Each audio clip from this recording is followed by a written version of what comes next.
I like to plan because I know I'm happy to plan something and it makes me happy to anticipate the people's happiness. Sometimes I start to cook in the morning, even at 7 a.m.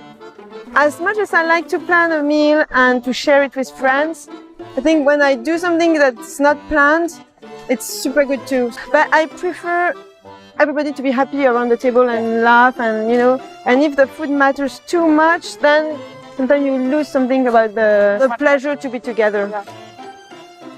Healthy means first cooked with good produce.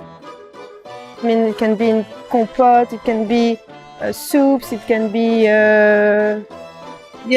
raw. But yes, healthy for me is you have everything you need in all the nutriments you need in the food.